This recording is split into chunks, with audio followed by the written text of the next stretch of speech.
Our next on the agenda is introduction of the lecture by the Dean Faculty of Social Sciences, Professor Kano.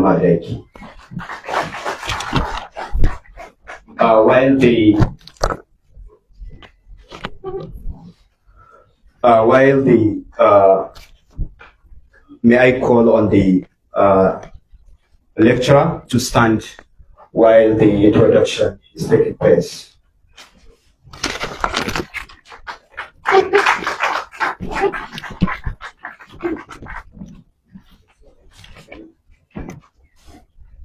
أعوذ بالله السميع العليم من الشيطان الرجيم بسم الله الرحمن الرحيم وصلى الله على نبي الكريم السلام عليكم ورحمة الله وبركاته. The chairman of this occasion and the Vice Chancellor, Bayero University, Kano, Professor Haruna Musa, FSI, other university principal officers, deans and directors, members of the University Senate, HODs, staff and students, the family of the lecturer, other invited guests, members of the press, good afternoon and Assalamu alaikum. It is my singular honor and privilege to present to you the 60th inaugural lecturer, Professor Ismaila Zango Muhammed, a modest academic and professor of sociology in the university, whose upbringing in northern Nigeria shaped his academic interests in rural society, population studies, development, public health, governance, and social change. Professor Ismaila Zango Muhammed hails from Zango local government area of Katsina State and was born on the 7th January 1964. He began his formal education at Mashi Primary School and later moved to Sabangari Primary School, where he obtained his primary school level certificate in 1976, both in Katsina State. He proceeded to Vimo College, Kaduna, where he obtained his general certificate of education in 1981. In the same year, he gained admission into the School of General Studies, Bayero University, Kano, for the pre-degree program and subsequently admitted into the BSc Sociology program in 1982 and graduated in the year 1985 with a Bachelor of Science degree in Sociology, with upper second class. Upon completion of his undergraduate studies, he participated in the National Youth Service Corps NYSC program from 1985 to 1986 as a teacher at Government Comprehensive Secondary School, Gashua. Professor Muhammed Zango began his academic career at the University of Maiduguri in 1986 as a graduate assistant in the Department of Sociology. He served in that capacity until 1988, after which he was promoted to the rank of assistant lecturer, a position he held until 1990. While serving at the University of Maiduguri, he pursued his postgraduate studies at the University of Ibadan, where he obtained a master's degree in agricultural extension services in 1988. In 1990, he returned to Bayero University, Kano as a lecturer too, in the Department of Sociology. He was promoted to Lecturer 1 in 1993, to Senior Lecturer in 1997, to Associate Professor in 2008, and to Full Chair Professor in Sociology in the year 2011.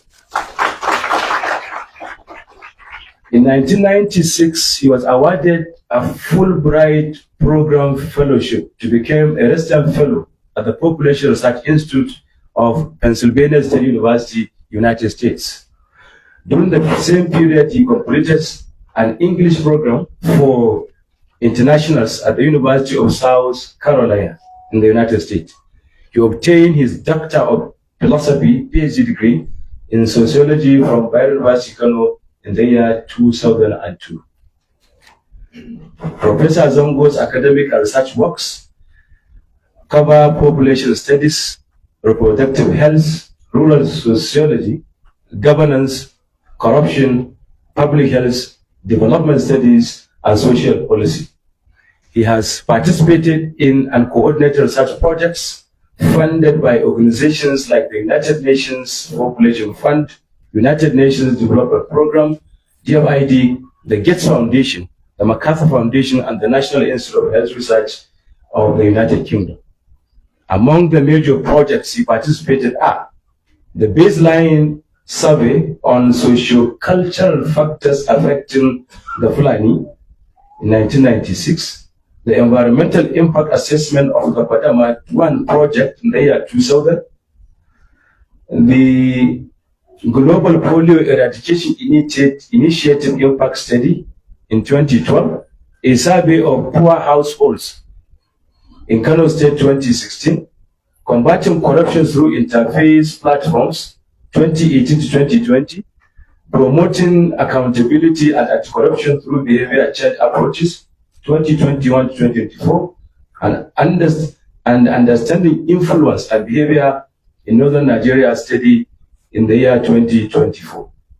And he is a principal investigator for a PhD supervision and production in Nigerian universities, supported by TED Fund in the year 2020 Arab cycle. Co-researcher, sexual and gender-based violence against women and children in northwestern and northeastern regions, Nigeria, supported by TED Fund in 2022. A co-investigator in a formative study on polio vaccine hesitancy and social norms in northern Nigeria in collaboration with Johns Hopkins Bloomberg School of Public Health with support from UNICEF, Nigeria office. Professor Zango is currently involved in the National Institute Health Research, reducing delays in cancer care in sub-Saharan Africa. He has published over 50 peer-reviewed journal articles and book chapters on subjects around family planning, fertility, maternal health, domestic violence, governance, electoral behavior, corruption, agricultural technology adoption, and population studies.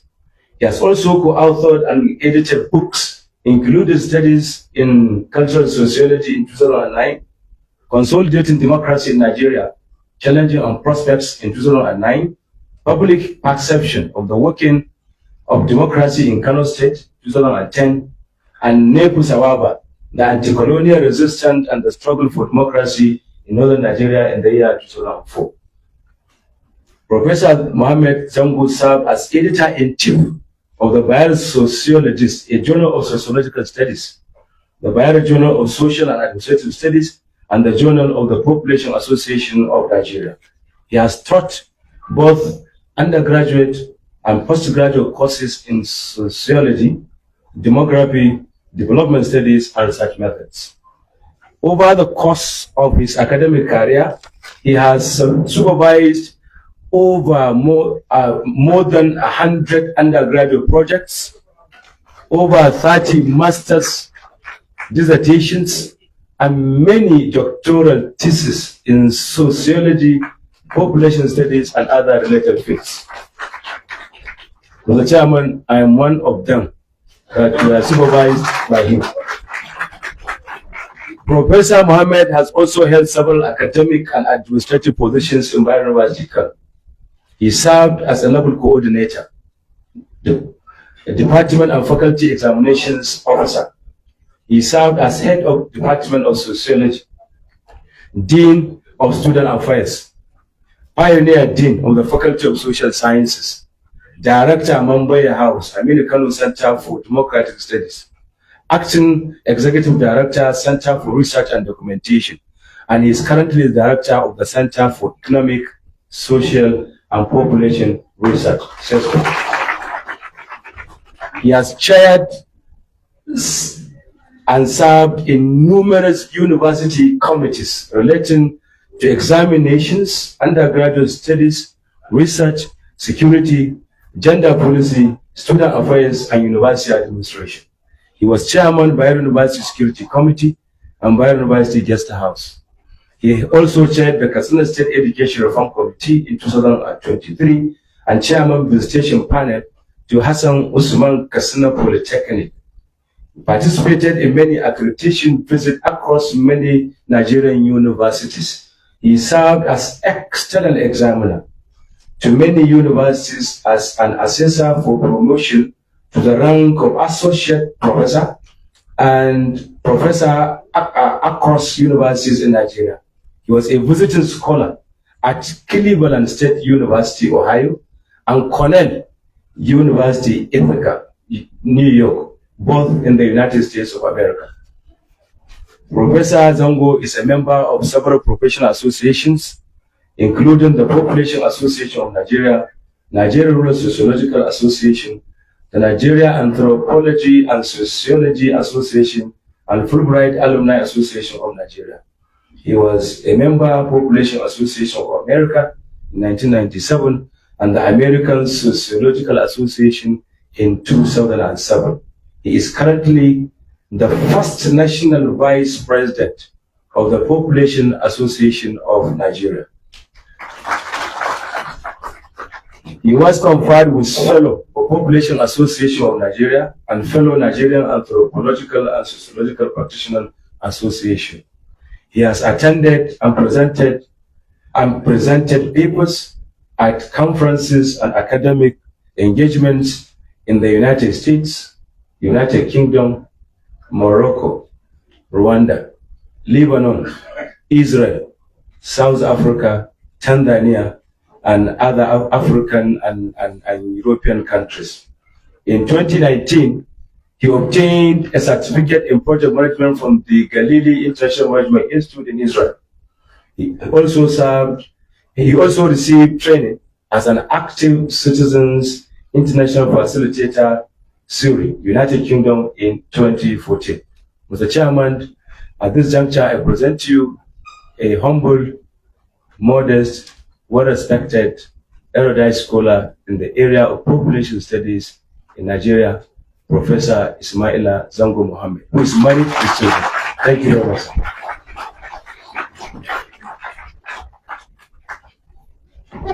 Thank you, the Dean, Faculty of Social Sciences, Professor Kano. Sorry for the inconveniences for our outage. We are going to continue from where we stopped.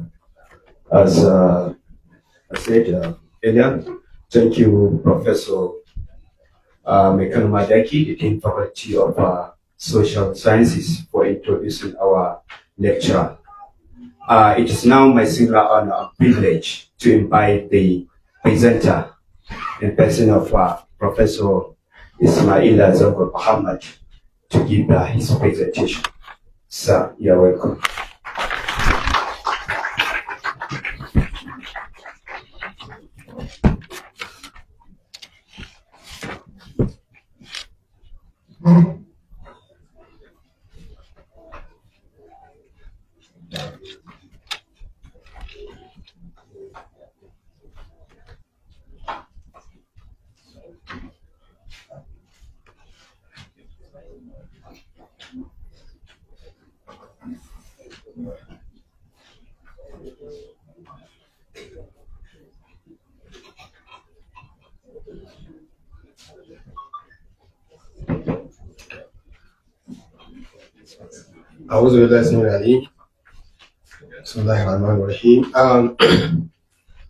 The chairman of this occasion, the Vice Chancellor of Bayero University, Kano, Professor Haruna Musa, FSI, the Deputy Vice Chancellor, Research and Development, the Registrar, the Bursar, heads of departments, deans and directors here present, members of the Senate, my teachers, colleagues, my family, friends, and other associates. Chairman of the University Inaugural Committee, members of that committee, it is my singular honor and privilege to stand before you today to present the 60th inaugural lecture entitled Population Growth and Nigeria's Youth Bulge, the Potential for Demographic Dividend or Burden.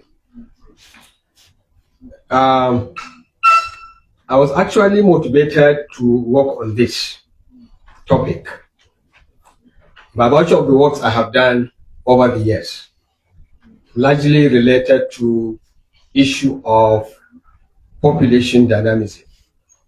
That is how population actually change.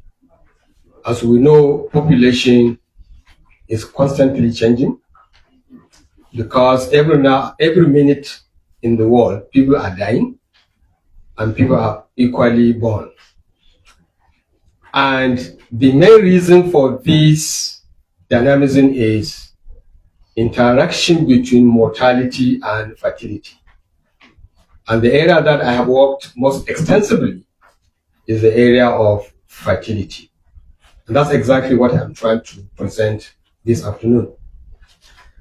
The presentation has an outline, introduction, conceptual clarification, components of population change, global population change, Nigeria's population growth, and the factors associated with that change. And how do we harness this youth that we have in order to get the benefit of the human resource that Nigeria is endowed with. And then there will be conclusion and recommendation. Nigeria at today, we are having a projected population of over 237 million people. As we are aware, by the 2006 census, we were 140 million people. Now, from that time to date, we have added almost another 100 million. And this is largely because of what? Because of natural increase that our population is actually witnessing. We are growing at the rate of 2.1% per annum.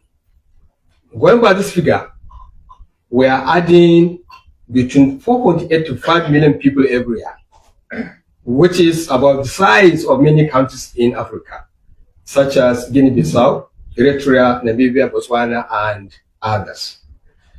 Now, and over 40% of this population are actually below the age of 15, meaning our population is largely young. And because of that, we have a youth bulge. And because of this nature of the population, even if our total fertility rate will decline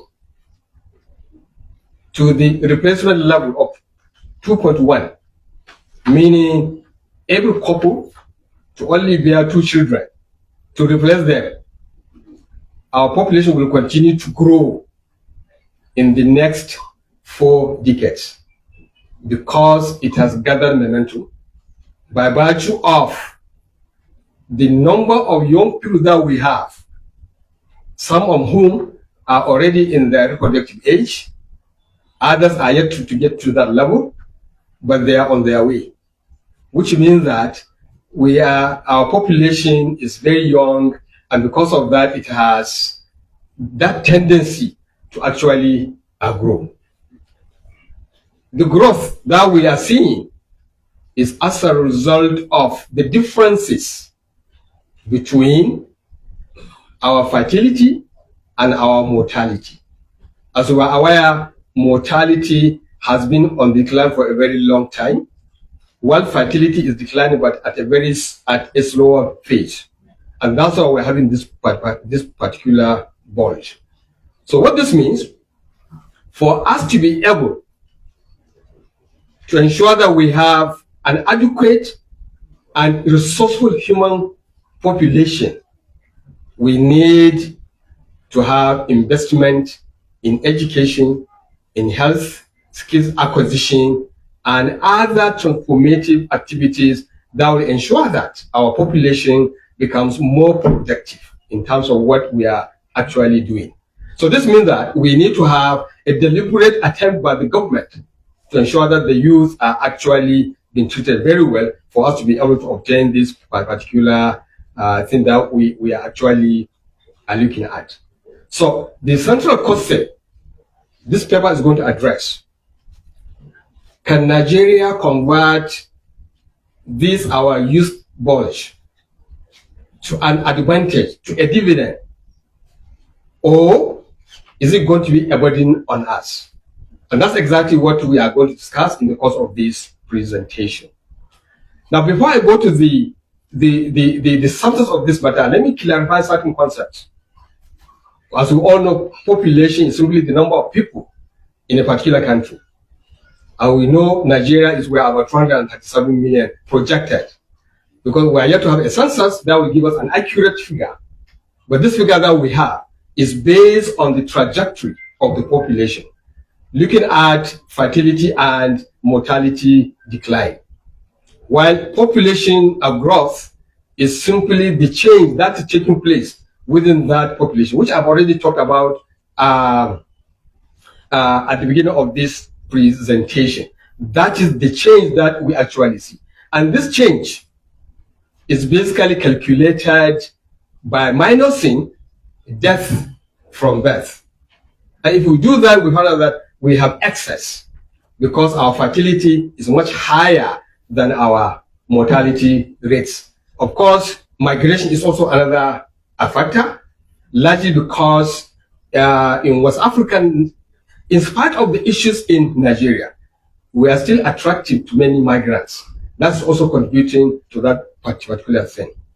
Now, population momentum, like I said, is a situation where a population has gathered strength, has gathered all the ingredients that will allow it to continue to grow. And these ingredients are largely young people who are either within their reproductive age or who are going to start their reproductive age. Noting that the age of reproduction among human beings is between the age of 15 to 49, which means that you have a period of about 35 years within which to produce as many children as you can. But we know that essentially we are not operating at the maximum level because a number of factors are operating to limit and to determine the fertility that we actually see in our population. Now, if you look at our population pyramid, please go back to the previous slide before this, where we talked about Nigeria's population structure. You notice that the base is very broad, largely consisting of people who are young, from the age of 0 to the age of 15. We put all this together, gives you about 45–50% of Nigeria's population.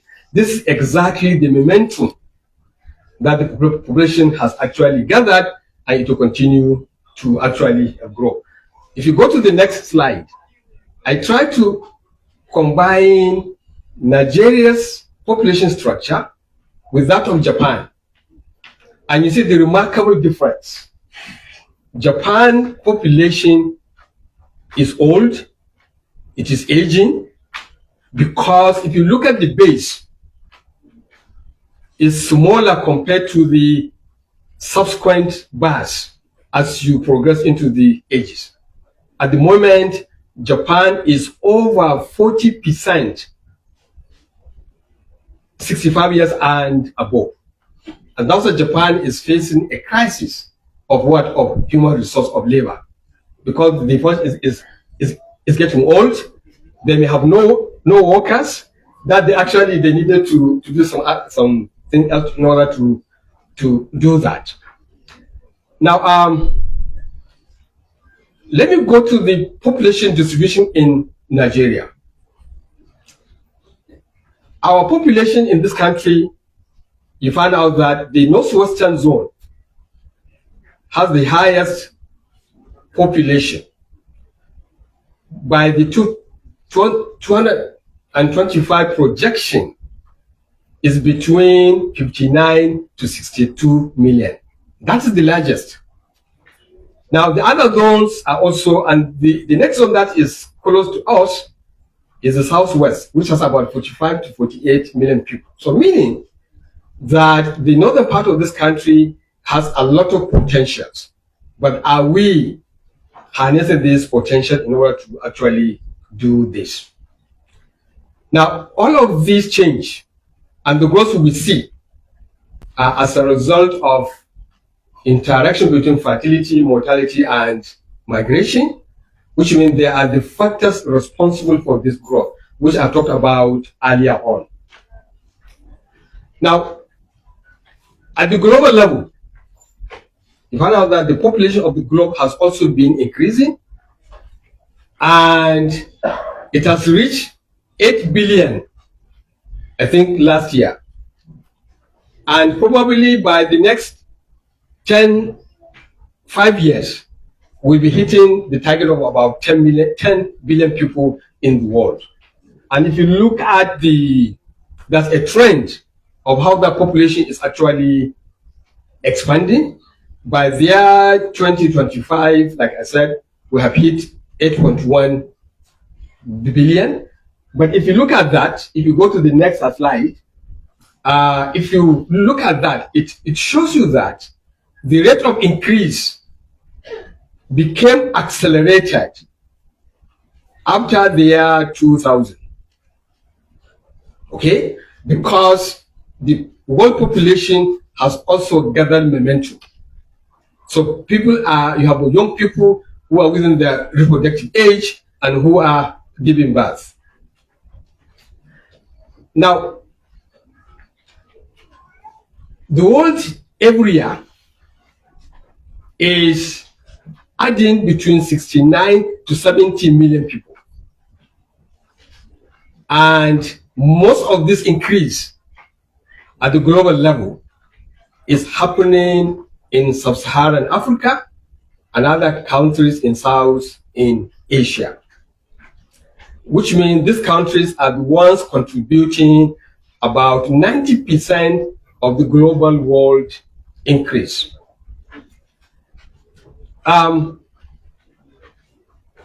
If you go to slide number 16, in order to guide the discussion, if you look at the population growth in Nigeria, is the same scenario with what you saw at the global level. But then Nigeria's population has been increasing rapidly over the past several decades, which is similar to what we see in many developing countries. And the growth is largely as a result of natural increase, meaning excess fertility over mortality is bringing about these changes that we actually see. And that's why the level is still very high. And of course, fertility is affected by many factors. Some are social, some are economic, some are political, and of course some are biological.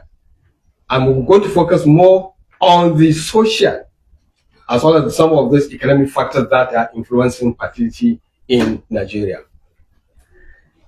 And if you look at go to the next slide, if you look at the transition of Nigeria's population, which is marked on that chart, you notice that fertility rate is much higher than mortality rate.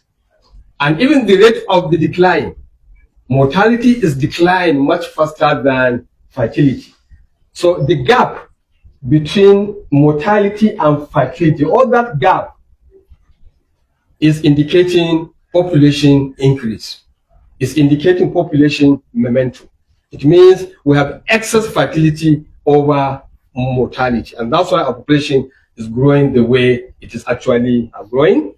And if you look at the chart in this slide, if you look at our population by 1901 census, we were just about 16 million people.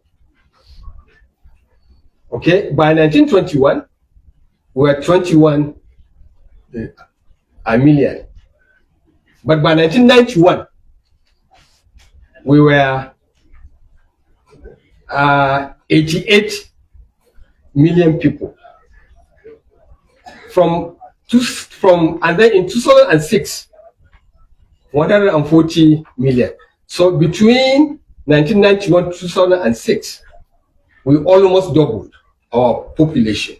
And you see that the trend is exponential in terms of the increase that we actually see. And this is largely because the crude birth rate in Nigeria is 32 per every 1,000 population, while our mortality rate is 11 per 1,000 people, meaning we have excess of 20 people that are being added for every 1,000 people that we see in Nigeria's population. Now, in order to understand this trajectory of fertility decline or increase, there are some models in sociology that have been used. We call them the proximate determinants of fertility, proposed by Davis and Blake, as well as Bongartz. All of them are saying, in order to understand why fertility stays the way it is, we need to understand certain things. One, there are factors governing marriage, how marriages are formed, how they are dissolved. There are norms governing exposure to sexual intercourse. These are also things that have contributed to actually that. And there are also factors affecting consumption. You can be married, but if you are using certain things, particularly contraceptives, you may not be pregnant. So these are some of the things they have actually decided to talk about. And then, of course, the last factors are factors affecting gestation. You may conceive, but what is the likelihood that you carry it to term? There's no certainty. There could be miscarriage, there could be abortion, there could be other factors. So these are the factors that these scholars have actually worked. And based on this, I try to select key factors that are important to talk about. I talk about age at first marriage, which is a key, because we know fertility is as a result of sexual intercourse between male and female. And as we know in our society, is largely conducted within marital union. So which means that the age at first marriage is very important. Go to the next slide. It's very important because there are large difference between North and South. The Northern region, our median age at first marriage is 16, while in the South, it's about 21 years, meaning there's a gap of about 4 years. And this gap alone could give you a difference of about 2 children between a woman in the north and a woman from the southern part of the country. And that's why if you look at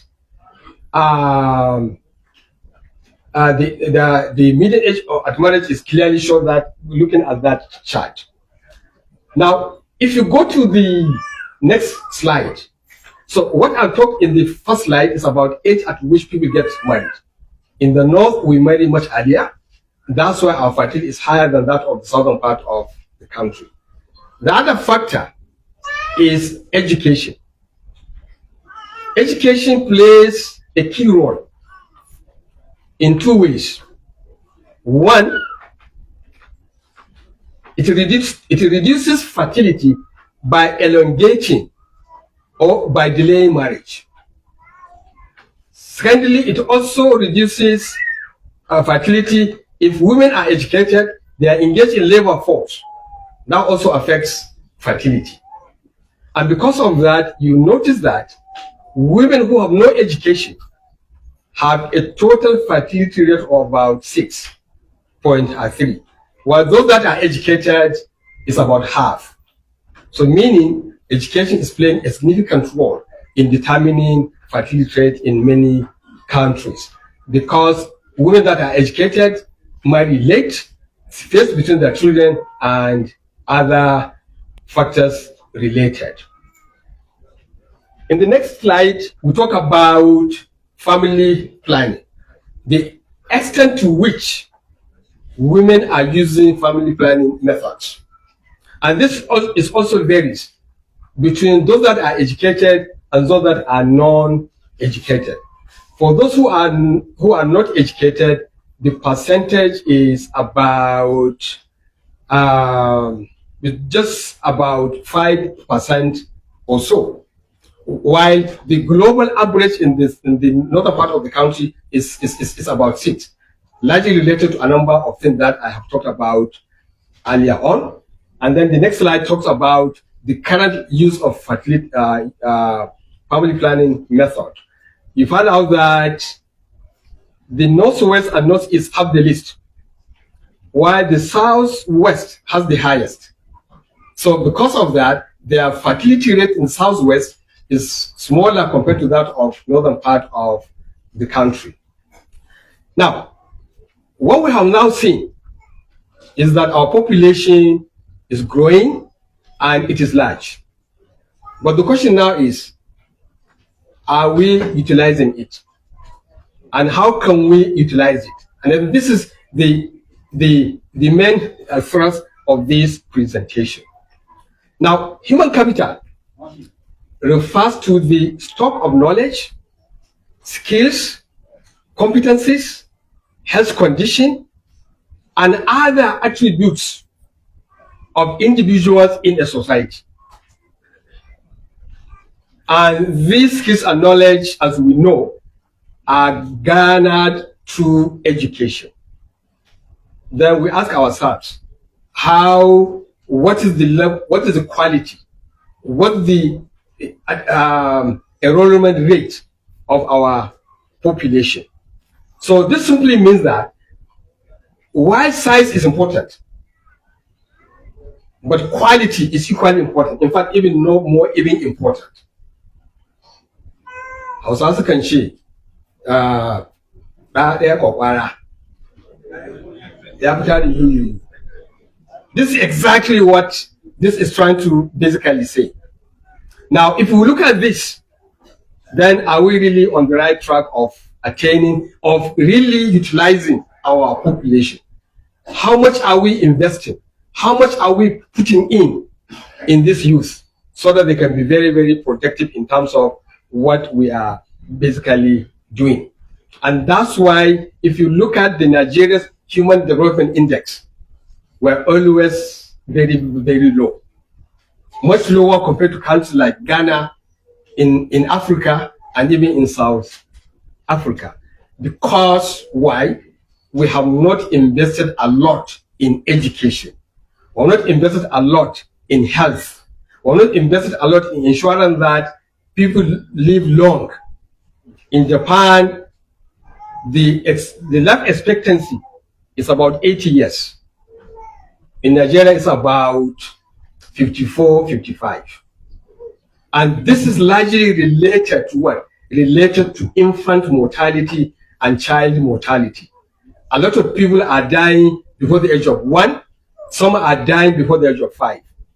Cumulatively, if you put this together, it reduces our life expectancy, because you are looking at the average life to which a Nigerian can actually live.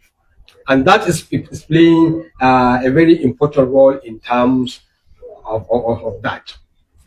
Then, how can we get the demographic dividend? We are now in slide 27. Now, this is the accelerated economic growth that occurs when a country's working age population outgrows its dependent population, children and the elderly. At the moment, for every 100 people we have in Nigeria, we have 77 people that are dependent. Okay? Which means every 100 people you have, they are also supporting 77 people. which means whatever we get, we spend it on food, we spend it on housing, we spend it on other things, meaning that we cannot invest, we cannot save. And if we cannot save, then our economy will remain stagnant. And that's exactly what, so the demographic dividend is you have a young population that is active, that's vibrant, that has skills, that is very productive. Then you will gain a lot in terms of that. But for this to happen, you need to have deliberate policy by the government to ensure that you have good schools, good healthcare service, you generate employment, you have an environment where industries can thrive with constant electricity supply and other things. All of these may constitute a burden if that is not really taken care of. Then how do we harness the youth that we actually have? That's why I said high fertility and declining infant mortality increases youth dependency ratios, straining household resources and public services such as education and health care. Rapid population increase continues to overcrowded a classroom, teacher shortages, reduced educational quality, particularly in the northern region. And it also exacerbates food insecurity. And now with this insecurity, it's also contributing to another issue in that. So this means that rapid population growth creates a bulge in the population pyramid, which we have already seen. It represents both a potential as well as a time bomb of unemployment, social unrest, instability, if not properly supported by jobs and education. And I think this is the key thing we need to really pay attention to. Now, human population growth in itself is not the issue, but the issue is how do you use it? How do you harness it? Like I said, a human being, for him to be useful to you, then you have to be able to invest in him. And that investment is in schools, in health sector, job creation, and other things. So this means that human capital development means building an appropriate balance between a critical mass of human resources and providing an enabling environment for individuals to fully engage and contribute to national development. Are we doing this? Are we doing enough? I saw a video clip yesterday. Science schools that working over SS2 were sitting on the floor. It's in the social media. These are schools in the past produced professors, intellectuals, globally acclaimed. Yet today, the students are sitting on the floor. No tables, no chairs. So it means we're not doing a lot. And that's why this part of the country, we have the largest number of out-of-school children, which in itself constitute a significant burden on on the population. Now, this is usually achieved by providing opportunity to people to fully develop their capacity through education, training, motivation, and to have a healthy population. And this is what differentiates in many cases, developed and developing countries. For instance, Nigeria has by far more natural and human resources compared to Japan, Malaysia, Singapore, and Sweden. But where are we? We are at the bottom of the ladder. as far as development is concerned, because we have not been able to properly harness the resources that we actually have. And that's why Nigeria is not close to these countries in terms of technological advancement, socio-economic development, largely because of the quality of the human capital, its development, and its effective management and utilization. This is the bane of contention that we actually have. For instance, based on some statistics, in Nigeria, only 10% of Nigeria's population have attained tertiary level of education, only 10%. Okay? And out of this 10%, the breakdown is that those with first degree is about 4%. Others are ND, NCE, and others. And you need scientists for you to be able to actually grow.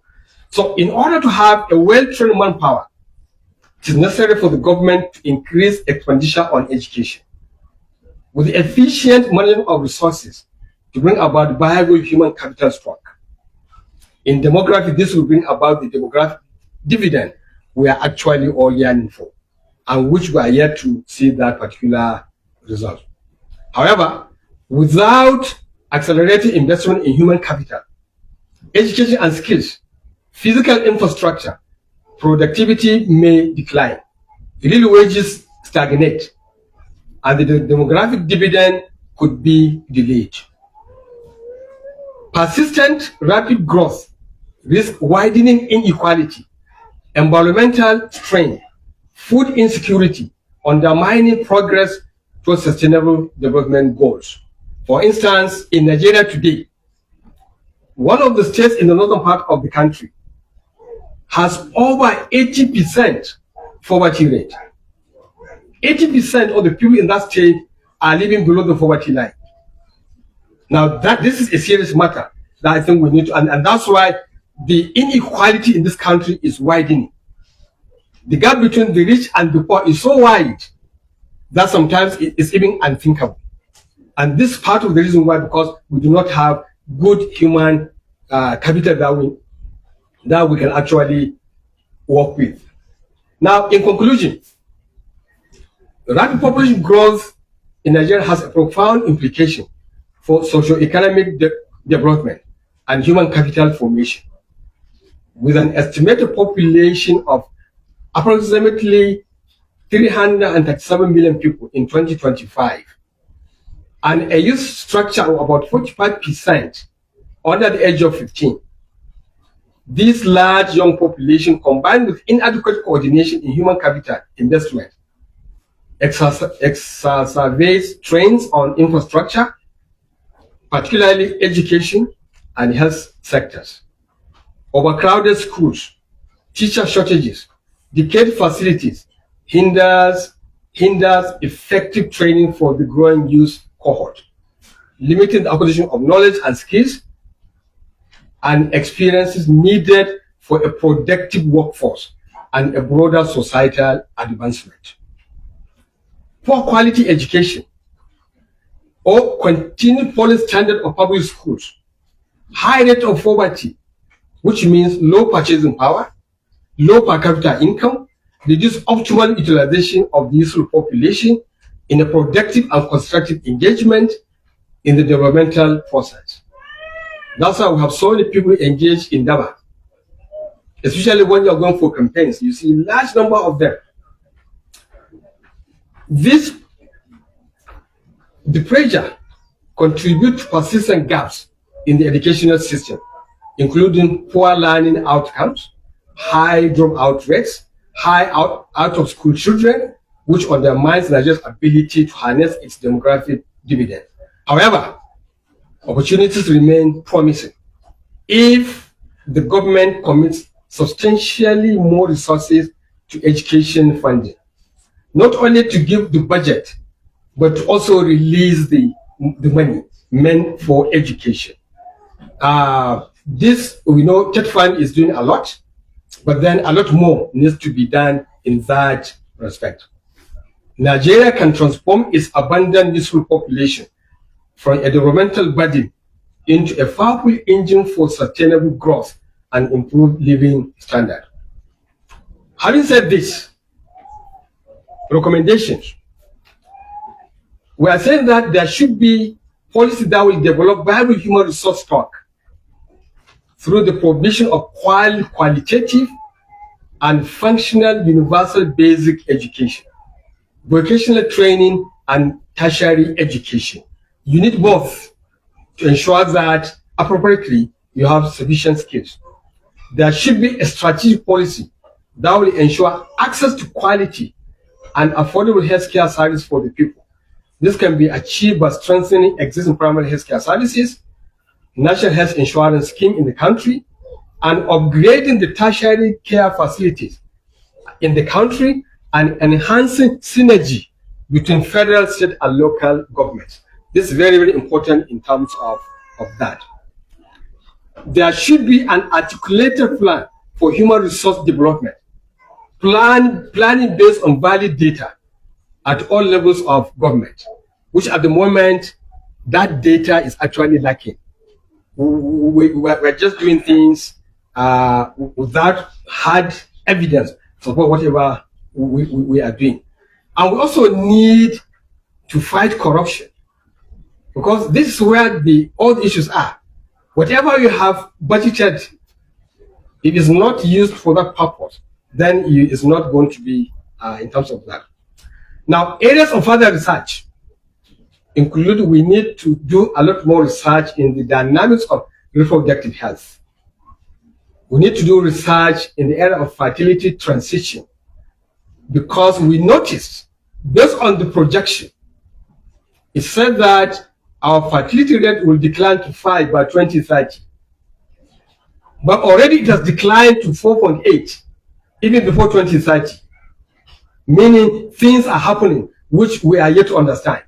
And we need to do research in this area so that we can understand this. So I want to thank you for listening, Mr. Vice Chancellor and distinguished members of Senate.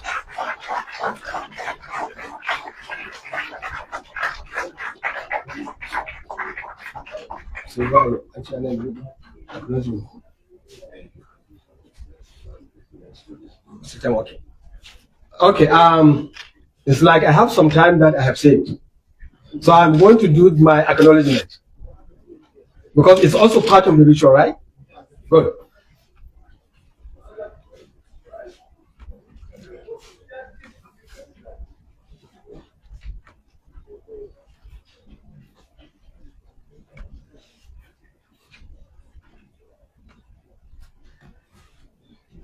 The chairman, Vice Chancellor Bayero University, Kano, principal officers, and distinguished academics and students. My journey as an individual started about 62 years back. As you heard, I was born in 1964. I want to start by thanking Allah for sparing my life and to be in good health to this date, to deliver this particular lecture. The blessing of Allah be upon our beloved Prophet, Sallallahu Alaihi Wasallam, and his immediate family, his companions, and the rightly guided Ummah. My gratitude and prayer go to my parents, who are still, both are still alive.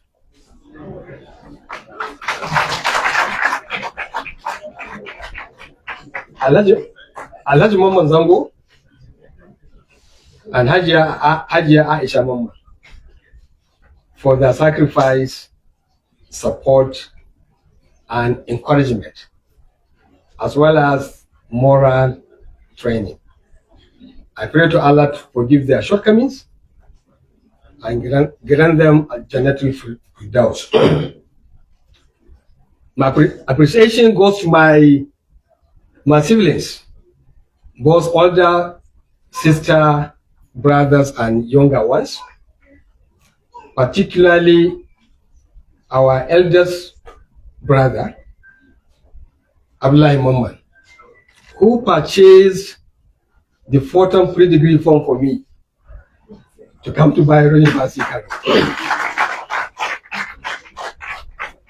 Unfortunately, he died just as I was coming to Bayero University, Kano.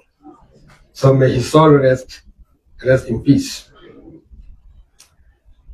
Other members, my elder brothers, Zayana Muhammed, I believe he is here.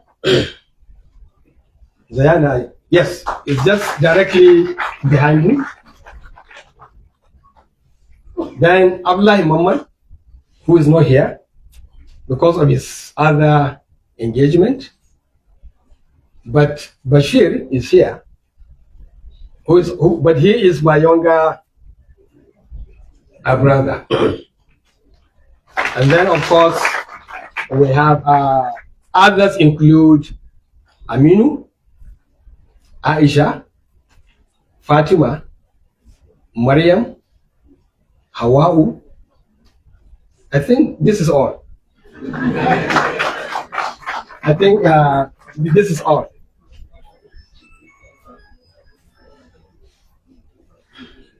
Oh, I missed one. Halima. Okay, I want to use the opportunity to remember and appreciate my teachers. Right from primary school to the Quranic schools. I want to thank them for their dedication, diligence, and commitment to education. They gave us the foundation needed to compete. We have competed and we have succeeded. We want to thank them for what they have done. My special appreciation to my lecturers at the Bayero University, Kano, University of Ibadan. In particular, Dr. Awole Kawu, who introduced me to sociology in 1981. It is from him I come to know sociology, and I developed the interest to pursue it. And today, alhamdulillah, I have attained the highest peak as far as sociology is concerned.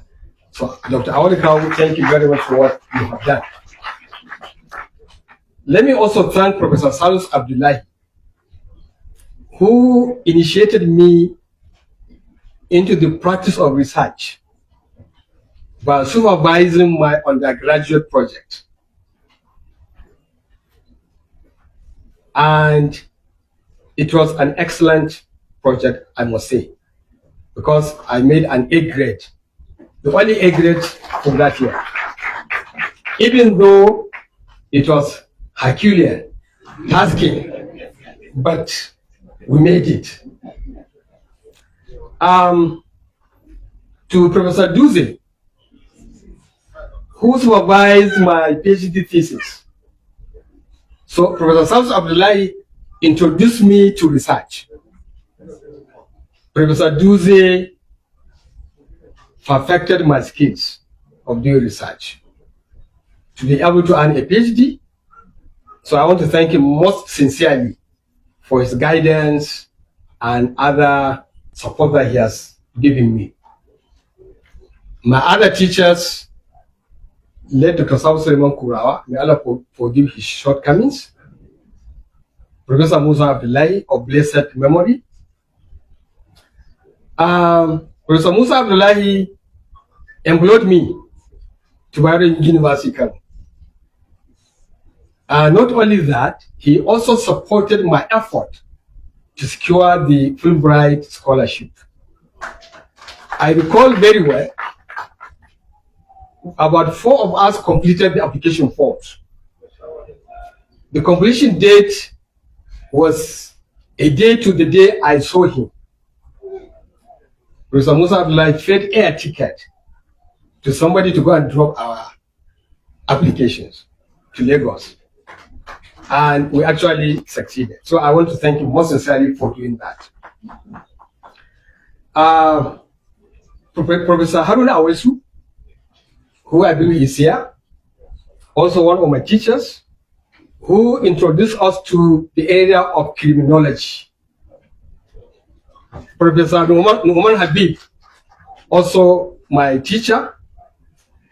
Professor Ismaila Lawan Suleiman, also my teacher. Dr. Hamza Kankia, and many others that I ever remain grateful for what they have done.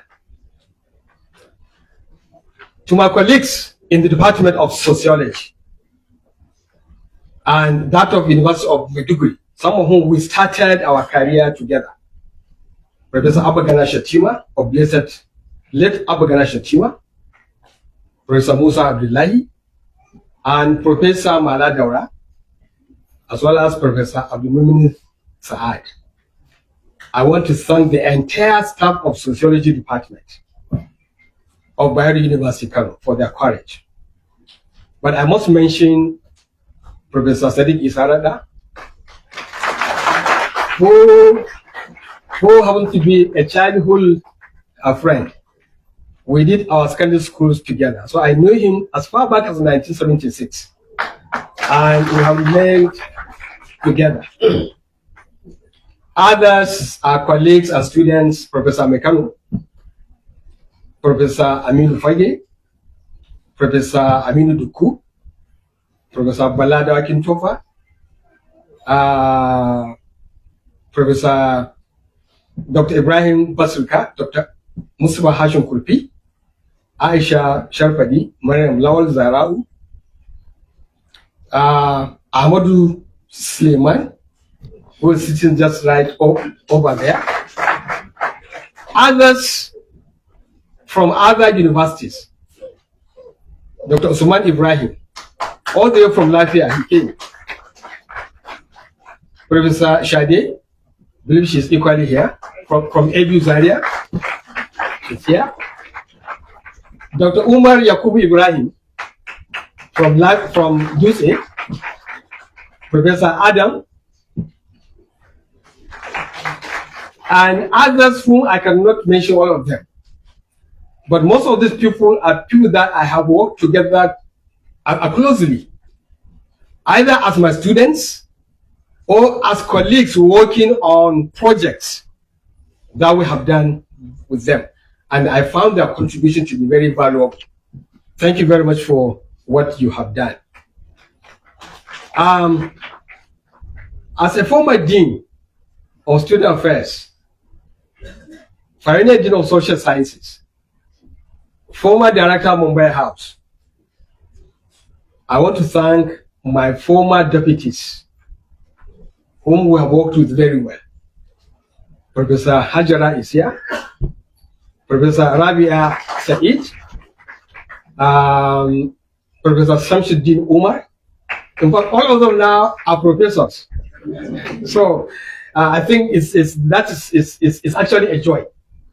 Professor Umar Sani from Chemistry Department. And then at Mumbai House, Professor Samail Suleiman, Professor Kabiru Bello, Professor Bello Ibrahim. All of them are now professors whom I've worked with at that level.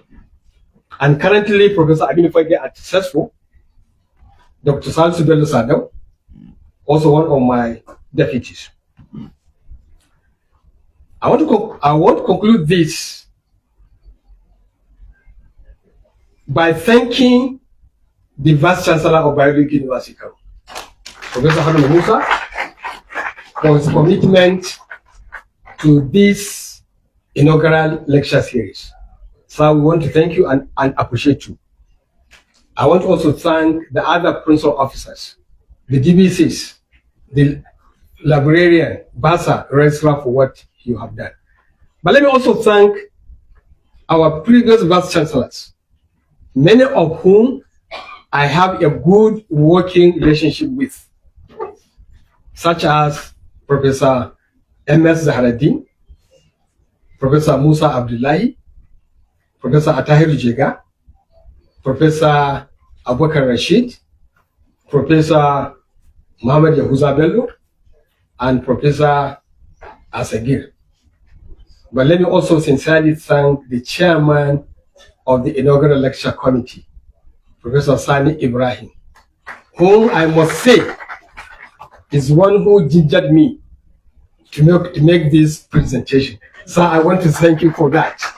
And other members of the committee for your support and for your other things. Finally, my appreciation, Professor Falola, sir, I dropped my heart. I also want to thank you very much for coming. He called me this morning to say that he saw that the banner has been removed. Whether it has happened, I said no, it's going to be happened today. So he's here. So sir, I want to thank you for coming. Now finally, I want to thank members of my family of appropriation who are here. Sadia Abubakar, are you here? I want to thank you.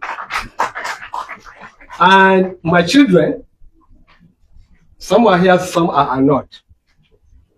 Dr. Ahmed, who is currently a senior registrar at AKTH. Engineer Usman, who's currently pursuing his PhD at Swansea University in environmental engineering. Dr. Abubakar, also a medical doctor, currently doing his house job at Kasana. That's why he could not be here. Farouk, I believe Farouk is here. Farouk, okay, Farouk is over there. Aliyu is equally over there. However, Amina is not here because she is writing exams. Halimatu, she's equally here.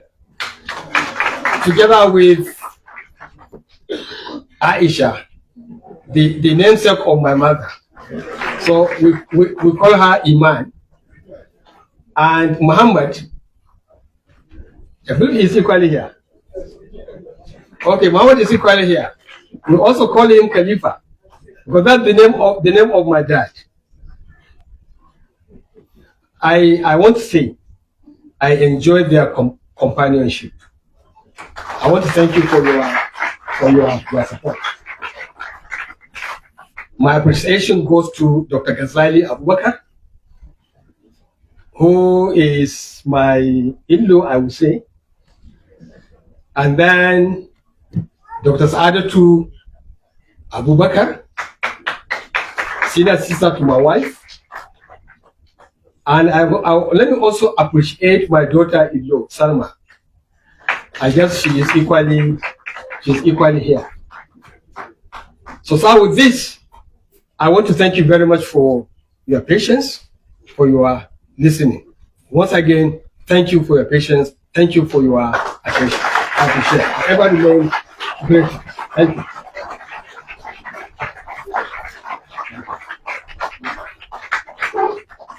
Thank you, Professor Ismaila Zango Muhammed, for this wonderful and impactful presentation. It is good to be good.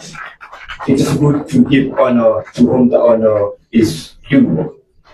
May we rise up to give this gentleman a honor of standing ovation.